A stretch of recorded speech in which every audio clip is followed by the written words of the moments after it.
हमको जितना इतिहास मालूम है वो इतिहास पढ़ाया जाता है पश्चिम से। अभी अपने देश में कुछ पाठ्यक्रम बदल रहे ऐसा सुन रहा हूं।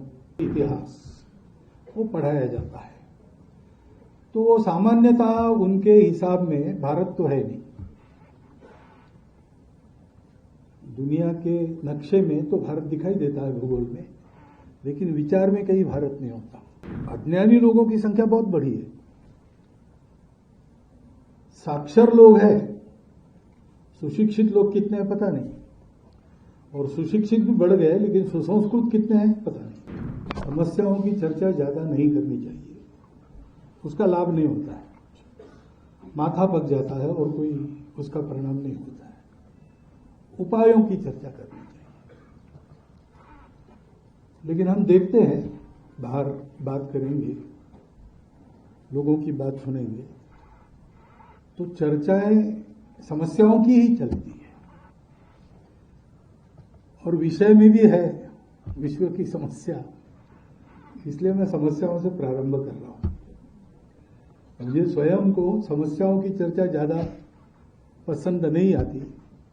उपाय क्या करना है ये तय करने के लिए जितनी चर्चा करना उतनी पर्याप्त रहेगी, लेकिन विश्व समस्याओं से घिरा है। चर्चा का एक कारण यह भी होगा कि हम आधुनिक युग में यहां बैठे हैं तो हमको जितना इतिहास मालूम है वो इतिहास पढ़ाया जाता है पश्चिम से। अभी अपने देश में कुछ पाठ्यक्रम बदल रहे ऐसा सुन रहा हूं, जब आएंगे तब आएंगे, लेकिन तब तक तो जो पुराना पाठ्यक्रम है पाश्चात्यों की दृष्टि से इतिहास वो पढ़ाया जाता है तो वो सामान्यता उनके हिसाब में भारत तो है नहीं। दुनिया के नक्शे में तो भारत दिखाई देता है भूगोल में, लेकिन विचार में कहीं भारत नहीं होता। पुस्तकों को भी देखिए, उसमें सब मिलेंगे, चीन मिलेगा, जापान मिलेगा, भारत नहीं मिलेगा। लेकिन उस इतिहास में जिन समस्याओं को लेकर मनुष्य के प्रयत्न हुए वो 2000 साल तक हुए,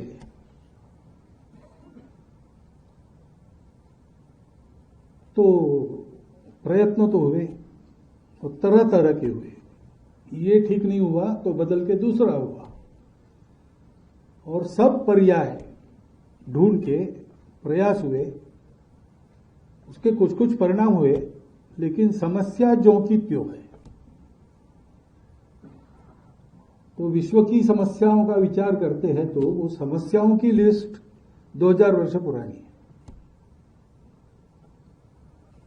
वो अपनी व्यक्तिगत समस्या हो, घर परिवार की समस्या हो, राष्ट्रीय समस्या हो या जागतिक समस्या हो। एक एक सूची करेंगे तो कागज भी पूरा नहीं पड़ेगा,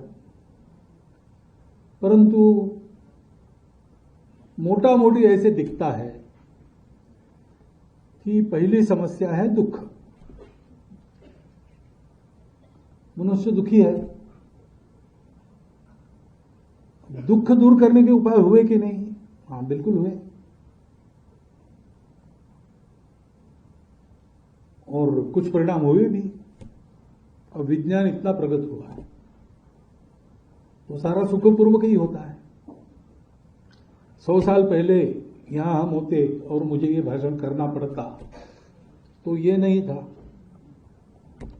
तिलक जी के वगैरह भाषण जो पहले पहले होते थे, बाद में लाउड स्पीकर आ गया, लेकिन उसके पहले 10-10 हजार की सभा में वक्ता को चिल्ला चिल्ला के बोलना पड़ता था।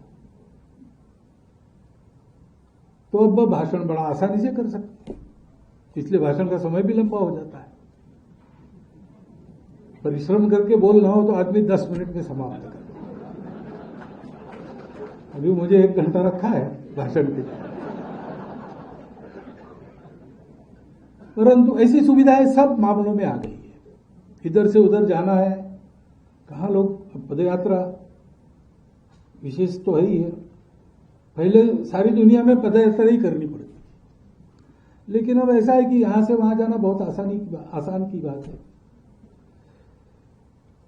2 दिन कहाँ गए थे भैया? अमेरिका जाके आया है, ऐसा आदमी सीधा कहता है। तो विज्ञान आया है तो सुखो सुविधा बहुत बढ़ी है, प्रयास हुए, उसके कारण सुख बढ़ा, लेकिन दुख गया नहीं, दुख है, अभी भी है। कौन दुखी नहीं है? आप प्रयोग करके देखिए, रास्ते पर भीख मांगने वाले से लेकर किसी करोड़पति को वहां तक सबको पूछिए, सुखी हो ना, तो सब लोग अपना अपना दुख बताएंगे।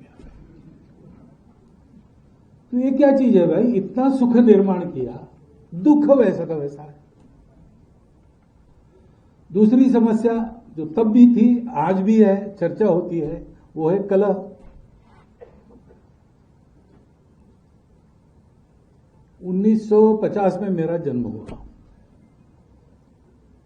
तब से आज तक एक एक साल देखता हूं तो कोई साल ऐसा नहीं है जहां दुनिया में कहीं न कहीं किसी न किसी के आपस में लड़ाई चल रही हो, न हो।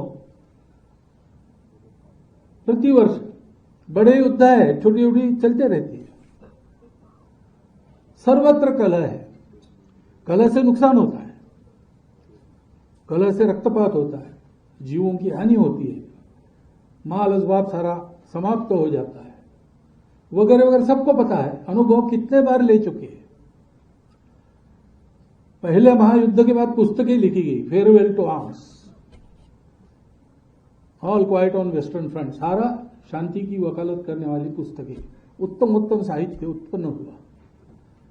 फिर से युद्ध न हो इसलिए लीग ऑफ नेशंस हो गई, लेकिन दूसरा महायुद्ध हुआ, और दूसरा महायुद्ध होने के बाद लीग ऑफ नेशंस की यूनो बन गई, और प्रयास हुए, लेकिन आज हम सोच रहे तीसरा महायुद्ध होगा क्या? ऐसा बार बार क्यों हो रहा है? शांति के प्रयास भरपूर हुए, शांति आई क्या? नहीं आई। पहले थी, वो भी चली गई। ये क्यों हो रहा है? अज्ञान की एक बात है। अज्ञान दूर हुआ ऐसा कहेंगे तो ऐसा लगता है कभी कभी कि अज्ञान का प्रकार बदला है। मनुष्य का ज्ञान तो बहुत बड़ा है, यानी अब चंद्र और मंगल की बातें मालूम हो गई है, एक कोशिका में जो क्रोमोसोम है उसके जीन की बात मालूम हो गई है। मनुष्य क्या नहीं कर सकता, अब जीव का निर्माण करना ही बाकी है, ऐसा लगता है। इतना ज्ञान बड़ा है, परंतु अज्ञानी लोगों की संख्या बहुत बड़ी है। साक्षर लोग हैं, सुशिक्षित लोग कितने हैं पता नहीं, और सुशिक्षित भी बढ़ गए, लेकिन सुसंस्कृत कितने हैं पता नहीं।